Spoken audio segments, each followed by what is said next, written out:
Nah, selanjutnya kita lanjut sekarang ke price atau harga ya. Nah, jadi kalau berbicara tentang event, biasanya kita akan bertemu dengan harga karena tidak semua event itu gratis ya. Kebanyakan event itu berbayar. Oke? Nah, jadi ada pertanyaan, bagaimana caranya menetapkan harga ini kalau kita mau buat satu event?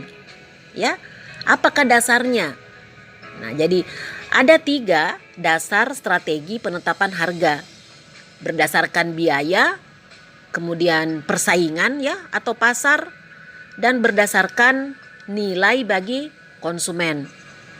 Nah, kalau berdasarkan biaya ya, kita bisa bagi 2 di sini. Kita bisa kelompokkan. Biaya itu ada biaya berupa uang, ada biaya yang tidak berupa uang atau yang non tunai. Nah, biaya yang berupa uang ya, ini dia bisa ditentukan dari 2 jenis biaya atau muncul karena ada 2 jenis biaya, yaitu biaya tetap dan biaya variabel. Apa itu biaya tetap? Nah, biaya tetap itu biaya yang dikeluarkan oleh event manager ya, yang berkaitan dengan sewa tempat, listrik, artis, itu semua adalah biaya tetap. Jadi sewa tempat, apakah yang hadir itu 100 ataukah yang hadir itu 500, itu akan sama. Listriknya juga akan sama. Artis juga seperti itu. MC, istilahnya di sini pembawa acara. Ya kan? Kalau tamunya banyak, tamunya sedikit, artisnya akan tetap dibayar sama. Listrik juga seperti itu. Tidak mungkin kan kalian umpamanya mengadakan satu event, kemudian yang kalian sebenarnya harapkan datang itu 200 orang, tapi yang datang hanya 50 orang, sehingga kalian mengatakan bisa tidak listriknya dipadamkan separuh atau sebagian. Tentu tidak bisa seperti itu ya. Nah, listrik itu adalah biaya tetap. Nah, kemudian ada juga biaya variabel. Nah, biaya variabel ini dia bisa bervariasi tergantung dari banyaknya tamu. Contoh seperti makanan dan minuman, itu adalah biaya variabel. Kalau tamunya banyak ya makanan dan minumannya juga akan banyak, tetapi kalau tamunya sedikit tentu makanan dan minumannya juga akan sedikit. Kemudian tambahan staf. Nah, tambahan staf ini akan muncul pada saat tamunya banyak, tentu harus ada tambahan staf. Nah, itu jenis-jenis biaya ya yang bisa atau merupakan elemen di dalam penentuan harga. Nah, itu yang jelas. Nah, kemudian ada juga yang harus dipertimbangkan, ada namanya biaya non tunai. Yang mana itu biaya non tunai? Nah, biaya non tunai itu ada 4. Ada yang namanya time atau waktu, ada physical effort, kemudian ada physic cost, kemudian ada yang namanya sensory cost.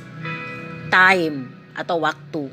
Nah, waktu di sini ini adalah biaya kesempatan atau opportunity cost dari akibat kita menghabiskan waktu menghadiri suatu event dibandingkan dengan bila waktu tersebut kita nikmati pada acara santai yang lain.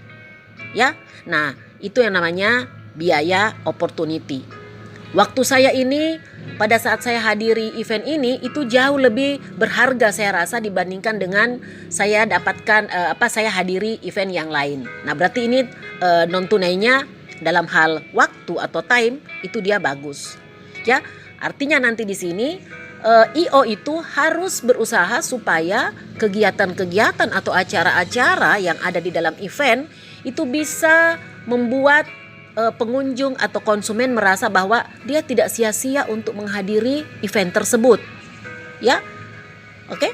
Nah, kemudian ada namanya physical effort. Nah, physical effort itu adalah energi yang kita harus keluarkan karena kita menghadiri satu event. Contoh perjalanan. Apakah kalau saya hadir perjalanannya macet tetapi dia worthy, dia layak ya untuk saya datang. Nah, itu juga harus kita pertimbangkan.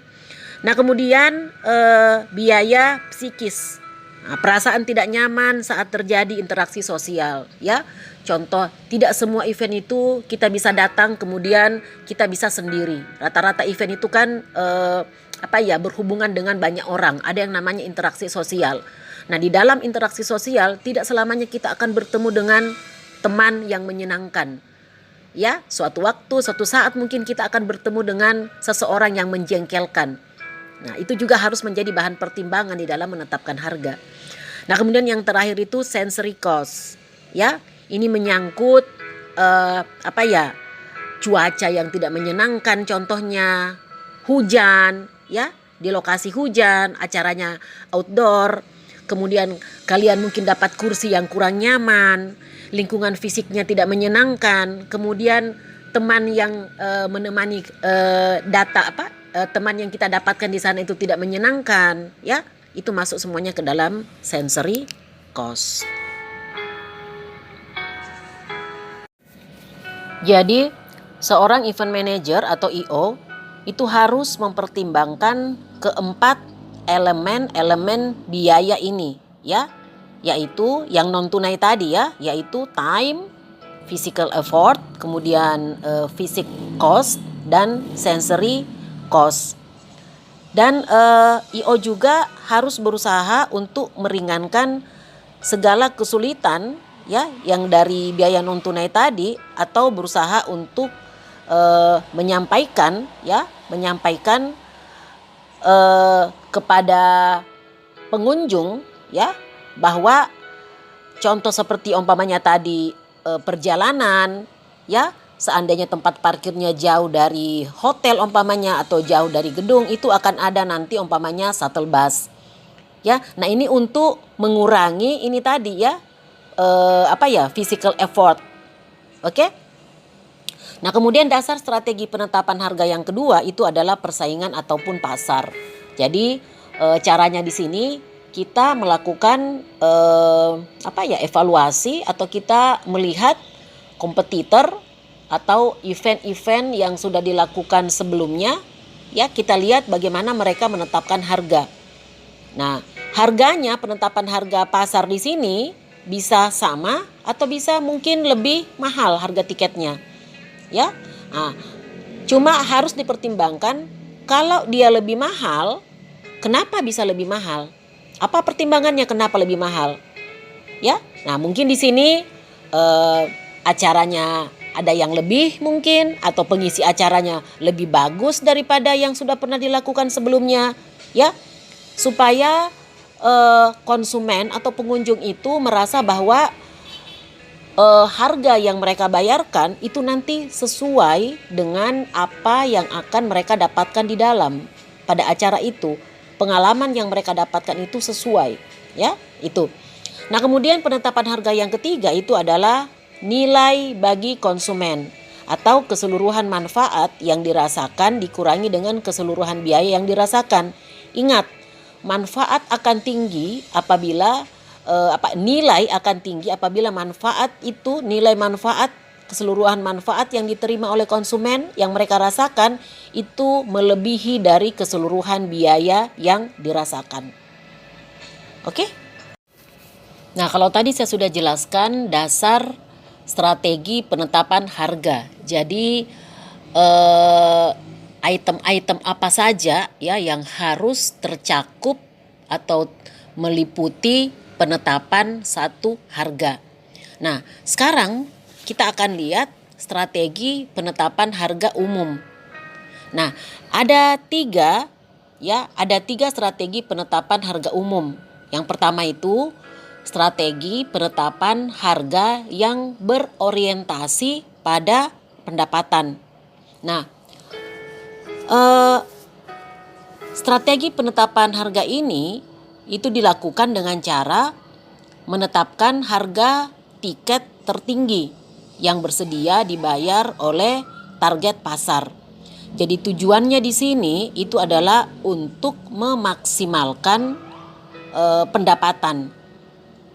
Nah, cuma ingat bahwa apabila strategi ini ditetapkan berarti memang target pasar, ya, memang target pasar yang kita tuju itu kita sudah tahu bahwa mereka akan mampu untuk membayar harga tiket yang mahal. Ya, jadi kita sudah tahu berapa penghasilan dari target pasar. Oke, nah kemudian strategi yang kedua itu adalah strategi penetapan harga yang berorientasi kepada operasi. Nah, strategi ini caranya kita menetapkan itu harga dengan cara menyeimbangkan antara supply dan demand atau antara penawaran dan permintaan. Jadi pada saat permintaan itu rendah, kita kasih harga murah. Dan pada saat permintaan itu tinggi, kita kasih atau kenakan harga yang tinggi. Nah, sedangkan strategi yang ketiga yaitu strategi target pasar. Jadi strategi ini kita menetapkan harga yang berbeda bagi pasar target atau target pasar yang berbeda. Saya kasih contoh pada saat penyelenggaraan Hijab Fest. Nah, kalau saya tidak salah acara ini berlangsung selama 1 minggu ya. Nah, kalian mungkin ada yang pernah hadir pada festival tersebut. Nah, di situ ada penetapan harga yang berbeda-beda ya. Jadi ada harga yang namanya tiket terusan. Nah, tiket terusan ini artinya apabila kita membeli tiket itu maka selama 1 minggu kita bebas untuk masuk ke dalam acara tersebut. Nah, tetapi mungkin ada juga di sini target pasar yang tidak punya waktu untuk datang selama 1 minggu. Nah, sehingga dia mungkin memilih hanya pada hari-hari tertentu saja. Nah, ini harga tiketnya mahal. Jadi harganya ini tiket harian namanya. Atau bisa juga EO itu mengenakan harga tiket yang berbeda tergantung dari acara pada hari itu. Apabila ada mungkin artis ataupun pengisi acara yang cukup terkenal, nah mereka akan mengenakan harga tiket yang agak tinggi di situ.